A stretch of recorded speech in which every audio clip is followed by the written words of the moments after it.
If one day you found out you'd been living with cancer for a whole month, would you tell your family right away? Or stay silent until your body no longer lets you hide it? Next week in Emmerdale, Cain Dingle is forced into that exact choice. He isn't just facing the illness, he's facing the fallout of carrying it alone for too long. Moira, his wife, is shocked when she learns the truth, and even more shaken when she realizes Cain's condition is far more serious than she ever believed. It starts with a suffocating kind of feeling. Cain stands looking out over Butler's farm, as if he's staring at something he could lose at any moment. He knows he's on the edge of losing control, yet he still has to play the one holding everything together while Moira is in prison. When Moira thanks him for keeping things steady in her absence, Cain can barely cope under the weight of guilt. His mindset is painfully familiar. Staying silent isn't always strength. It's fear of becoming a burden, fear of throwing the whole family into panic, fear of letting anyone see the vulnerability he spent years learning to hide. While the illness quietly wears him down, Cain is also cornered by something brutally ordinary: money pressure and Tate. The unpaid bills keep piling up, and the vice grip Joe tightens around Cain makes him feel trapped. The fear of ending up in prison over the car thefts pushes Cain to the point where he sees no way out, and he chooses to confide in Sarah Sugden, the only person he believes can keep it secret. Sarah doesn't just feel sorry for him. She's genuinely worried, because she sees exactly what Cain is doing, isolating himself behind a secret, sinking deeper the longer he hides it. That's why she becomes adamant that Moira has to know the truth. The painful part is that keeping Cain's secret starts cracking Sarah's own life. Her relationship with Jacob Gallagher is affected. Belle notices something is off, yet Sarah keeps her mask on so she won't betray Cain's trust. Sometimes the price of loyalty is that you don't just carry someone else. You end up dragging yourself into a tension you can't escape. Then Cain's body exposes everything in the cruelest way.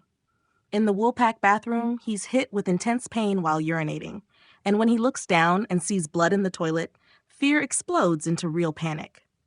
People like Cain can endure, can suppress, can keep going, but seeing blood is the moment he can no longer talk himself into believing that everything's fine. Dr. Liam Cavanagh recognizes the terror in him and says it plainly: it's time to tell the people who love him what's happening. Liam isn't just a doctor offering advice. He's someone drawing a clear boundary. Silence can be self-protection, but it can also burn you out faster. On his next prison visit with Moira, Cain gathers every ounce of courage to admit the truth he's hidden for a month. His cancer is aggressive, and everything is worse than Moira ever imagined. Moira is stunned, not only by the diagnosis, but by the fact that Cain stayed quiet for so long. The feeling of being shut out makes it hard for her to process at first. But in the end, she does what people do when love survives the shock. She doesn't let anger or pain become distance. Instead, she guides Cain toward what matters. He needs to tell Kyle, Isaac, and the rest of the Dingle family. Moira is hit with another blow as she hears new updates about Joe and the threat to the farm, but she holds her ground. Cain's health matters more than anything. To me, that feels deeply real and deeply valuable. Moira may be breaking inside, but she still chooses to be the anchor that keeps Cain from collapsing.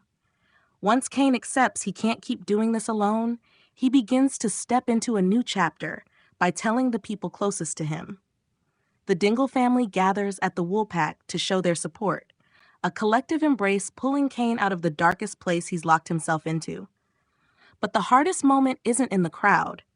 It's in the back room, where Cain has to tell Kyle and Isaac. Telling adults can still leave room for logic. Telling children is speaking to the softest part of your heart, the part that fears hurting them, fears their eyes changing, fears their future being shadowed by your story. After that, Sam delivers an emotional speech, reminding Cain how deeply loved he is, how not alone he truly is. And then Cain quietly walks outside by himself to breathe, as if he needs space just to absorb it all. That detail doesn't weaken the family's love. If anything, it reveals something psychologically true.